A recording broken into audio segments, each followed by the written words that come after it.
오늘 본문 말씀은 계시록 2장 17절과 베드로전서 2장 4절에서 5절 말씀입니다.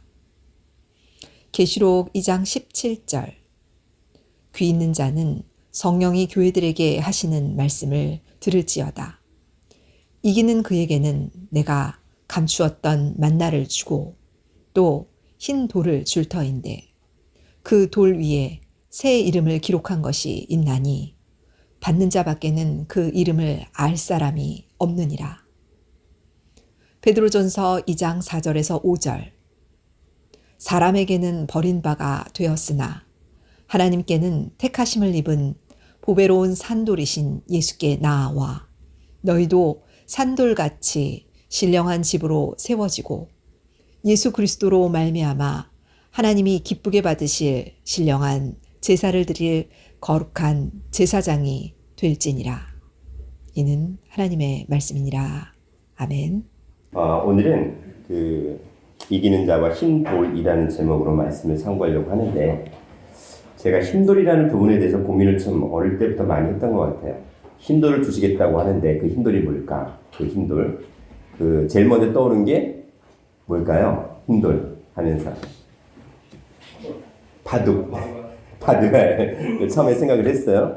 바둑을 생각했는데 흰돌 준다는 게 우리에게 무슨 삶의 의미가 있을까? 성경에서 아니 흰돌이 우리에게 무슨 의미가 있기 때문에 그 흰돌에 또 새 이름을 새겨주셔서 받은 자밖에는 모른다라는 말씀까지 하셨어요.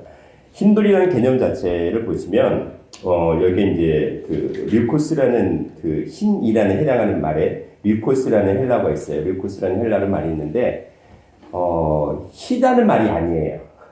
원래는 우리가 white, 흰색이라고 여기는 지금 번역을 해놨잖아요. 근데 희다는 말이 아니고 빛이라는 말이에요. 빛. 이게 빛인데 그냥 빛이 아니고 너무나 이게 밝게 빛나서 눈을 뜰 수 없을 정도의 너무나 밝은 빛이에요. 너무나 선명하고 밝은 빛인데 우리가 빛을 보통 어떻게 표현을 하죠? 흰색으로 많이 표현을 하는 부분들이 있잖아요. 그러니까 그걸 갖다가 희다라고 번역을 많이 했어요. 대부분의 성경들이 희다라고 번역을 했는데 이 류코스라는 말은 빛이라는 본질을 가지고 있습니다. 빛의 의미예요. 자, 그렇다면은 빛이라는 본질적인 의미는 뭘까? 그리고 여기서는 그러면 흰색이라는 말과 돌이라는 두 가지 말의 의미를 정확히 알아야 우리가 흰돌의 의미를 정확히 알 수가 있거든요. 그러면 희다에 해당하는 게 제가 방금 뭐라고 말씀드렸냐면 빛이라고 말씀을 드렸잖아요. 그러면 그 빛의 돌이라는 말이 어떤 연관성이 있을까? 우리 고민을 해봐야겠죠. 자, 그러면 우리가 전부 다 우리 모두가 아시는 부분들이 뭐냐면 빛이라고 했을 때 뭐가 가장 많이 떠오르세요?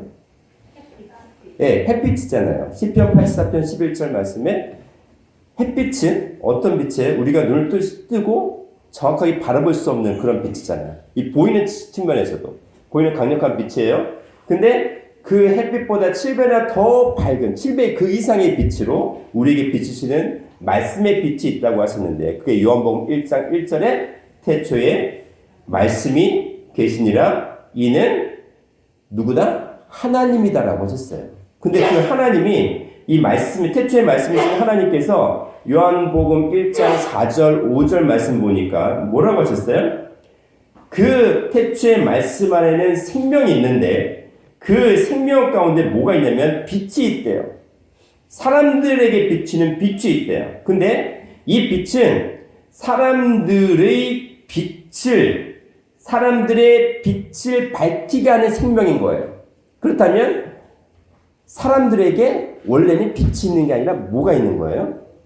어둠이 있었다는 얘기예요. 어둠이 있었기 때문에 하나님의 말씀의 빛을 비추게 하는 그러한 생명이라는 겁니다. 어둠이 있는 상태에서는 죽을 수밖에 없는데 거기에 말씀의 빛을 비추어서 어떻게 하신다는 거예요? 살리시겠다는 거예요. 그래서 생명의 빛이에요.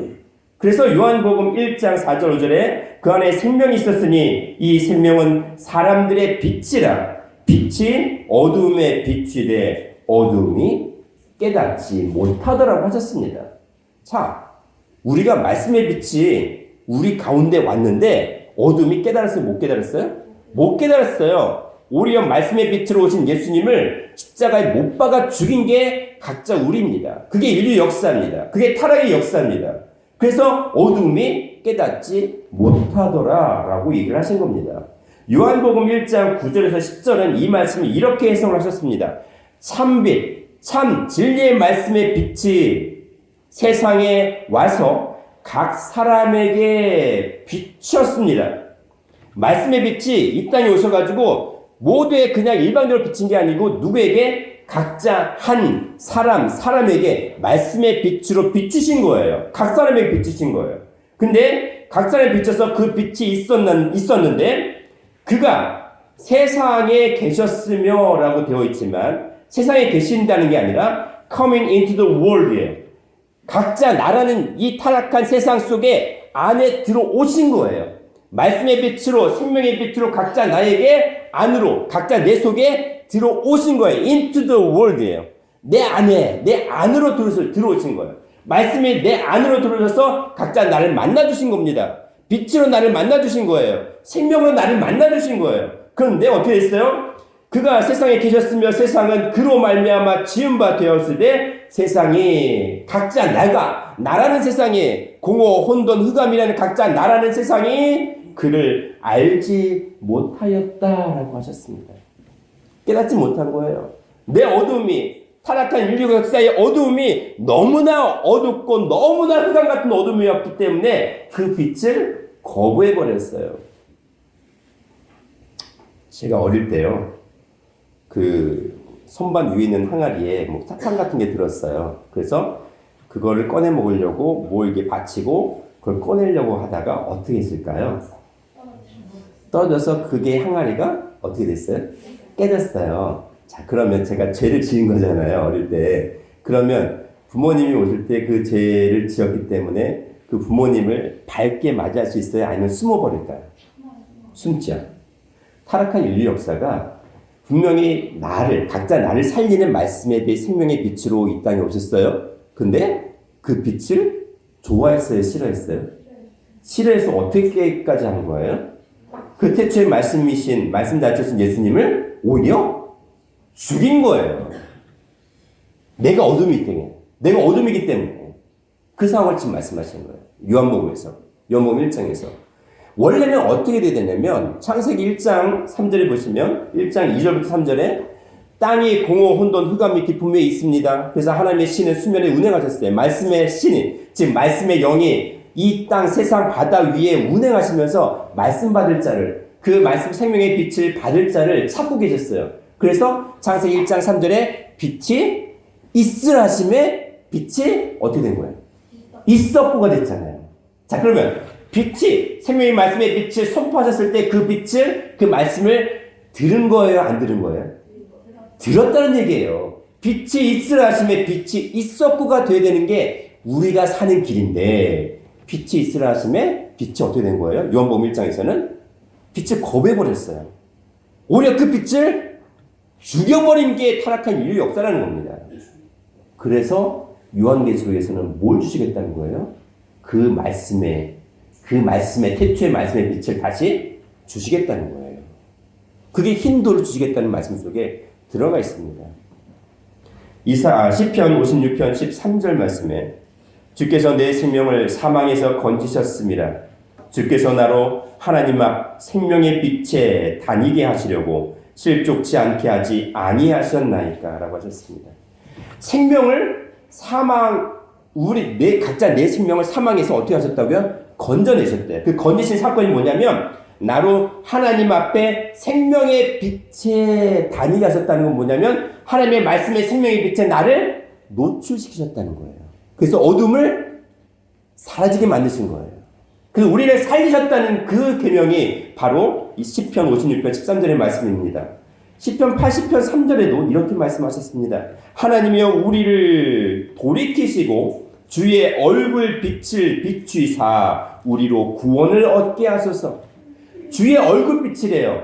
주의 얼굴빛. 요한계시록 10장에 보시면 하늘에서 힘센 다른 천사가 내려오는데 그 얼굴은 뭐 같다고 돼 있어요? 해 같다고 돼 있어요. 해. 아까 시편 84편 11절에 하나님은 태양이시라고 했습니다. 신령한 태양이라고 말씀드렸어요.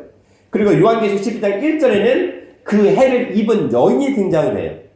여인이라는 건 타락한 인류 역사입니다. 말씀의 씨가 없는 그런 상대의 여인이에요. 근데 해를 입었습니다. 즉 말씀의 빛을 입은 거예요. 말씀의 빛을 깨달은 거예요. 들은 거예요.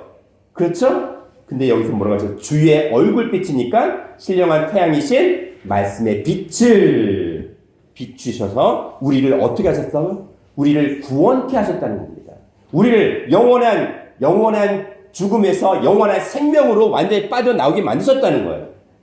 그래서 흰 돌이 중요해요. 말씀의 돌, 빛의 돌이 중요한 거예요. 그 돌을 마지막 때 요한계시록 기록이 뭐예요? 마지막 종말 때 우리에게 주시는 말씀입니다. 그 빛을 다시 주시겠다는 겁니다. 그 빛을 다시 우리에게 비추셔서 우리가 그 빛을 온전히 어떻게 돼요? 신령한 일광욕을 하라는 얘기예요.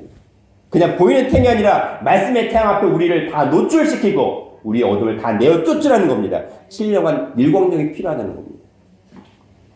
이사야 60장 19절에 다시는 낮에 해가 내 빛이 되지 않으며 달도 내게 빛을 비추지 않을 것이요 오직 여호와가 즉 하나님께서 내게 영원한 빛이 되게 하시며 내 하나님의 영광이 되리라고 하셨습니다.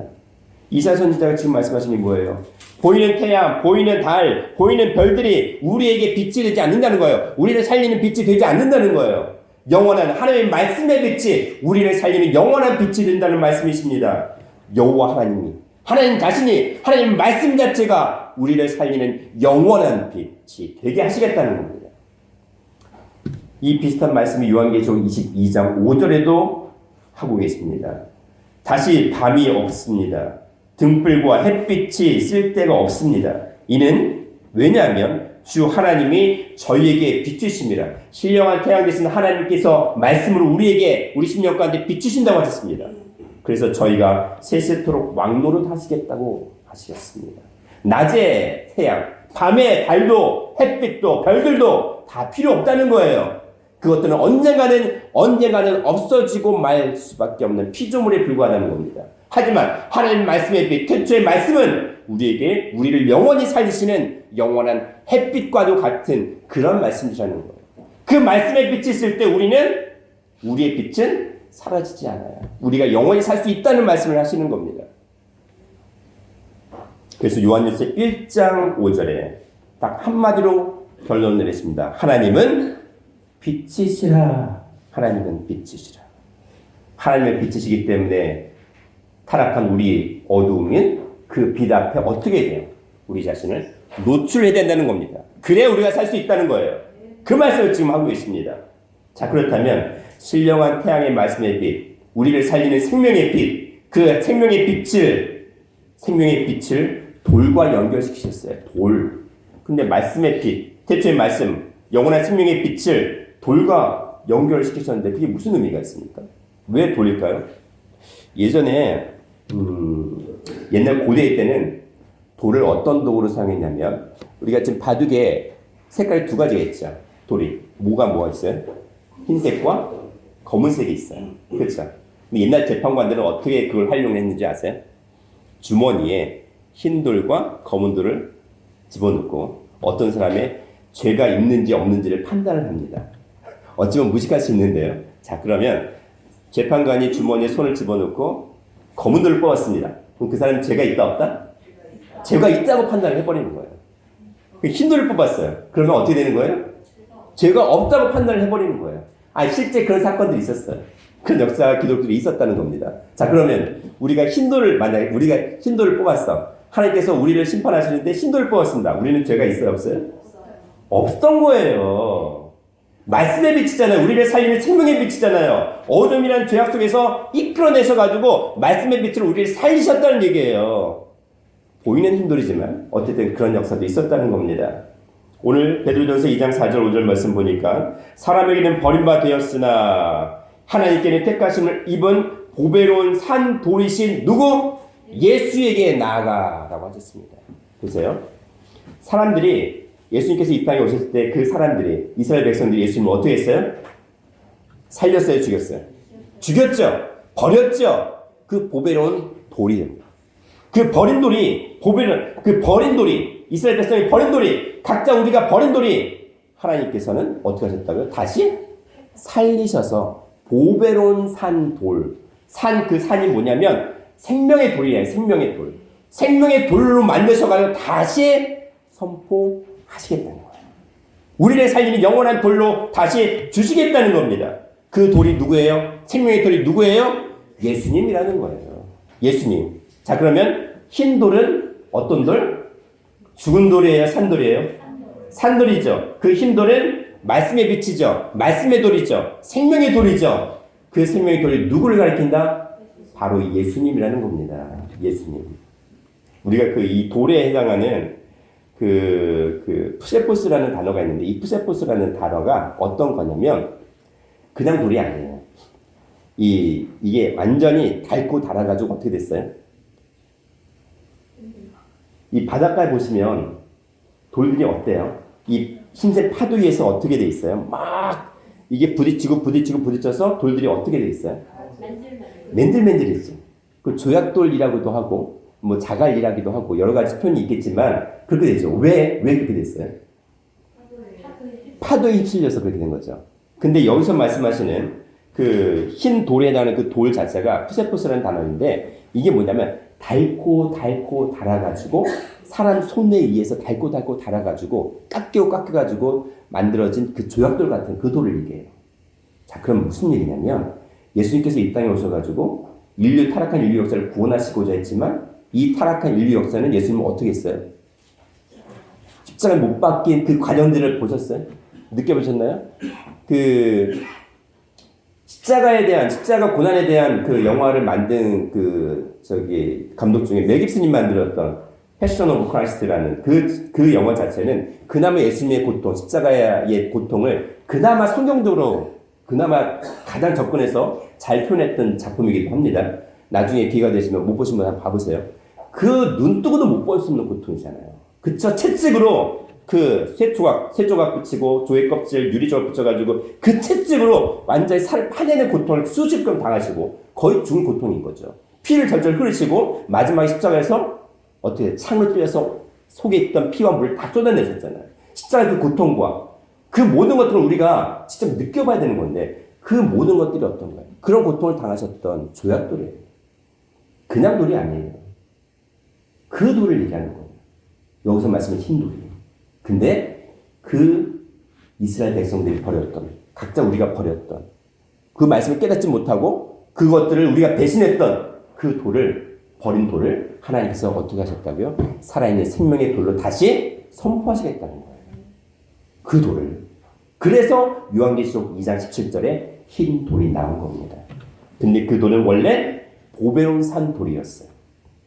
그 산돌은 너희도 산돌같이 신령한 집으로 세워지고 그 산돌이신 말씀, 산돌을 내 삶의 중심, 주춧돌로 삼는 자는 그 말씀 위에 우리 각자를 어떻게 해요? 신령한 집으로 세우셨다는 거예요. 그 말씀을 듣는 자는 하나님의 말씀의 집으로 고린도전서 3장 9절 말씀처럼 하나님의 신령한 집으로 다시 세우셨다는 그 말씀을 하고 있습니다.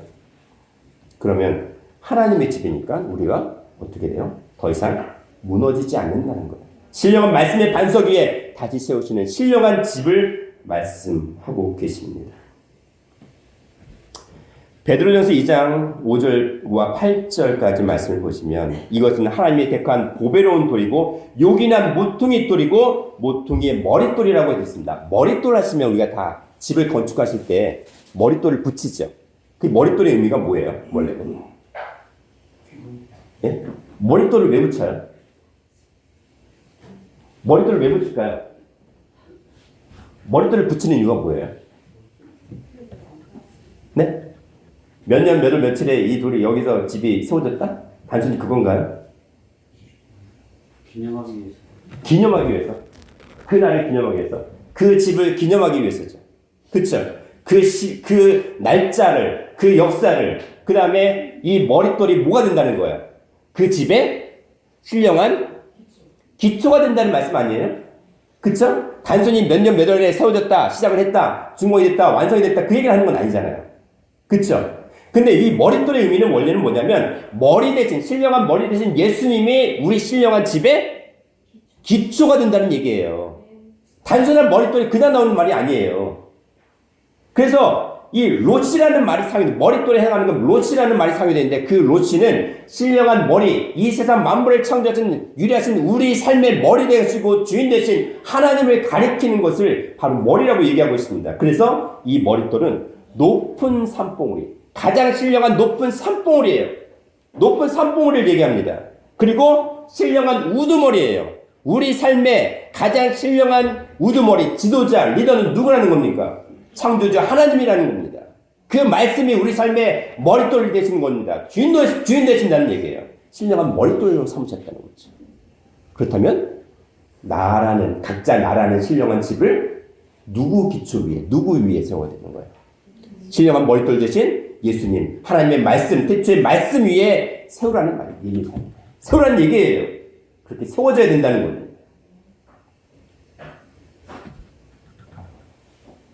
시편 28편 16절 말씀 보니까 주 여호와께서 가라사대 보라 내가 한 돌을 시온에 두어 기초를 삼았노니 곧 시험한 돌이요 견고한 기초돌이라 그것을 믿는 자는 급절하게 되지 않으리라고 되어 있습니다.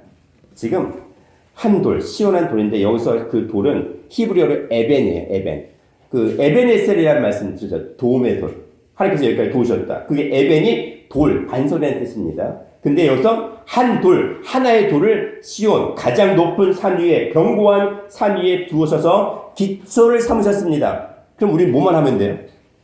예수님이라는 그 시원한, 신령한 돌을 기초를 삼으셨으면 우리는 그 위에다 뭐만 하면 되는 거예요?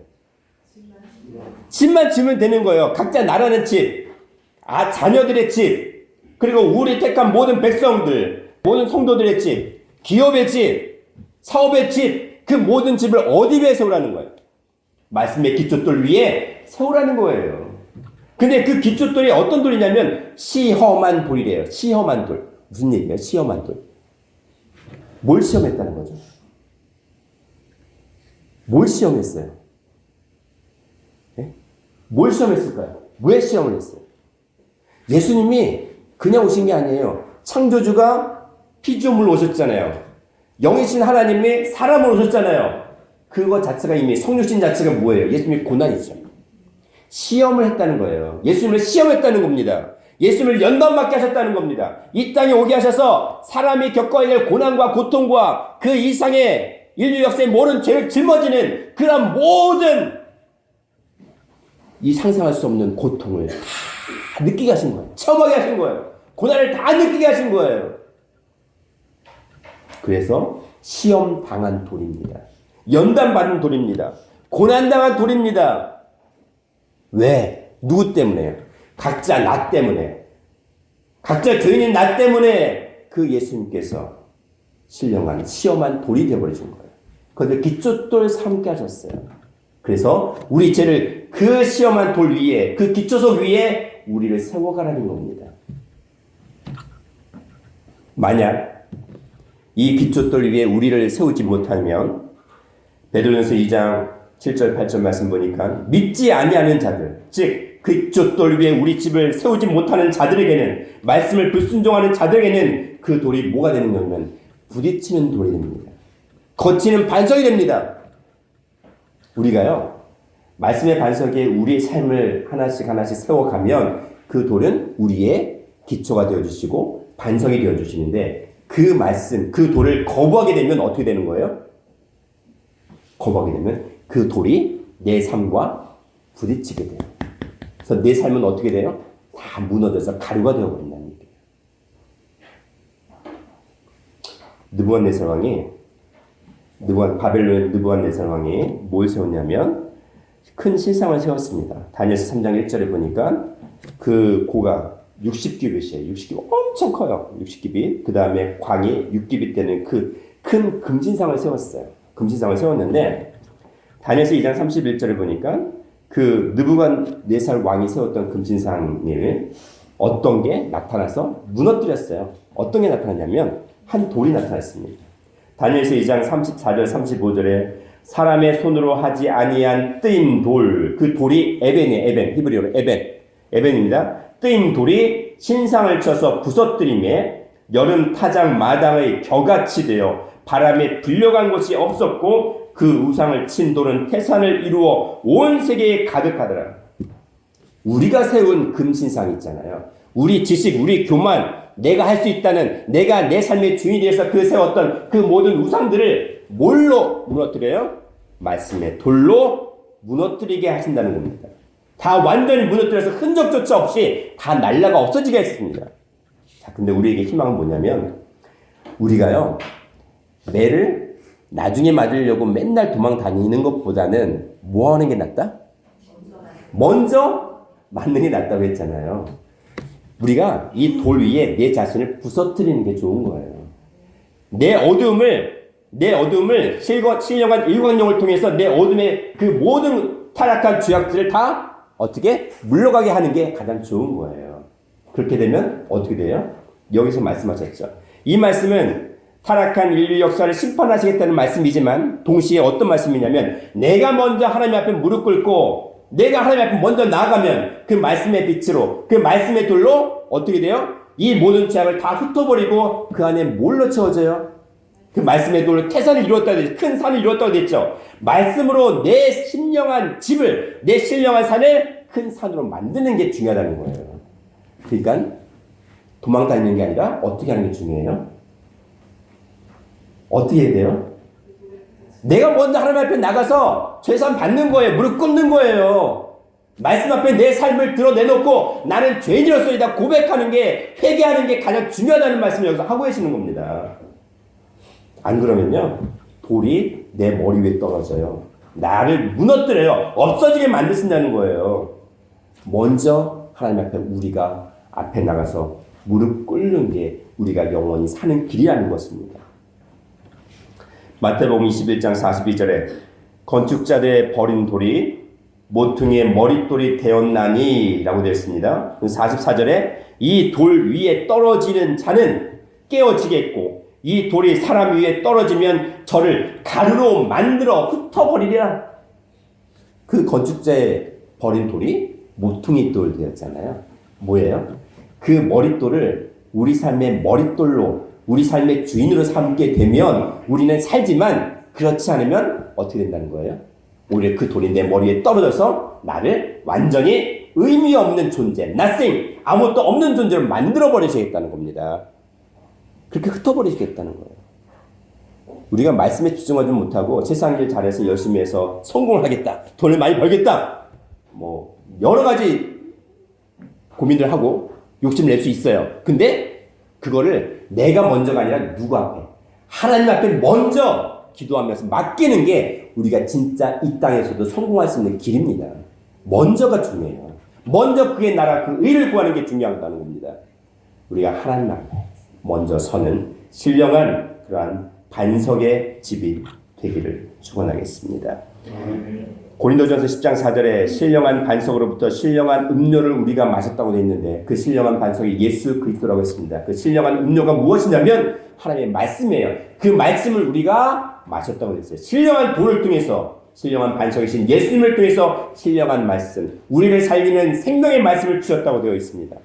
예수님께서 마지막 십자가를 지시기 전에 그 전날 새벽에 저녁부터 새벽에 뭐라고 하셨냐면 누가복음 22장 39절에서 41절에 예수님께서 십자가를 습관을 쫓아 감난산에 올라가서 기도를 하셨습니다.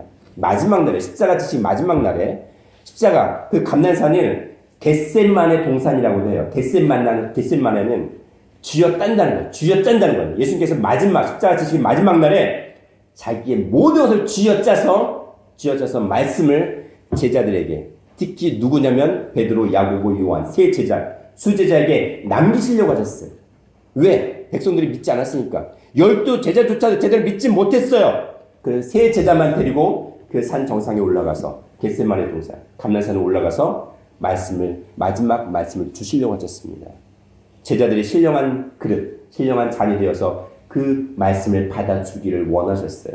근데 그 표현을 뭐라고 하셨냐면 예수님께서 나가사 습관을 쫓아 감난산에 가심에 저희를 떠나 돌 던질 만큼 가서 무릎을 꿇고 기도하며 돌 던질 만큼. 자, 예수님 여기 계시면 세 제자를 데리고 왔잖아요. 세 제자들을 이렇게 돌 던질 만큼의 각자의 위치에서 기도를 하겠습니다. 돌 던질 만큼이에요. 무슨 얘기일까요? 그렇죠. 말씀을 받을 수 있는 거리만큼 제자들에게 위치를 정해주시고 거기서 기도로 껴있어서 예수님께서 마지막 유언처럼 남기고자 하신 그 말씀을 받으라고 하신 거예요. 깨어 기도하라고 하신 거예요. 근데 제자들이 어떻게 했습니까?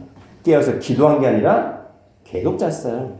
예수님께서 깨어 기도하라고 3번이나 외쳤지만 계속 잤습니다. 그래서 그 말씀을 돌을 받았습니까? 못 받았습니까? 신령한 말씀의 돌을, 흰돌을, 태초의 말씀의 돌을, 생명의 돌을 그 말씀을 받았습니까? 못 받았어요. 그래서 결국 예수님은 십자가를 지셨던 겁니다. 그 생명의 돌, 태초의 말씀의 돌을 이제 요한계시록 2장 17절에서 뭐라고 표현하셨습니까? 흰 돌을 너희에게 주겠다라고 하신 겁니다. 흰 돌을 요한계시록 마지막 장입니다. 신약의 마지막 장이에요. 종말을 맞이하는 우리 삶에 있어서 이제는 마지막 흰 돌, 생명의 돌, 태초의 말씀의 빛을 이제 또 주시겠다고 기회를 주셨습니다. 그러면 우리가 신령한 그릇, 신령한 잔이 되어서 그 말씀을 받아 먹고 영생을 누리는 그러한 성도들이 되기를 바라는 마지막 유언과도 같은 말씀입니다. 이제는 예수님께서 돌 던질 만큼 가서 무릎을 꿇고 기도하셨던 것처럼 자신을 모든 걸 다 짜내어서 피와 물을 다 짜내어서 마지막 말씀을 남기시려고 했던 그 상황에서 이제는 우리가 그 말씀을 받아 먹는 신령한 잔이 되어서 그 흰 돌 속에 감추어졌던 새 이름, 구속사의 새 이름을, 구원의 새 이름을 받아 누리는 모든 성도들이 되기를 축원하겠습니다. 기도드립니다. 사랑과 은혜가 충만하신 하나님 아버지, 오늘도 아버지의 대초의 말씀을 신령한 말씀의 돌, 생명의 돌을 우리에게 주신다 하였습니다. 이제는 그 말씀의 돌을, 생명의 돌을 받아 먹게 하여 주시고 그 말씀의 돌을 통해서 우리 삶이 어둠이 아니라 아침이 되어지고 신령한 빛이 되어짐으로 그 빛을 택한 자들에게 온전히 비추는 모든 성도들 되게 하여 주시옵소서. 믿음으로 우리가 가는 곳곳마다 말씀의 빛을 온전히 선포하는 신령한 입술들이 되게 하여 주시옵소서. 감사드리옵고 사랑과 은혜가 충만하신 예수님 이름 받들어 기도드리옵나이다. 아멘. 감사드립니다.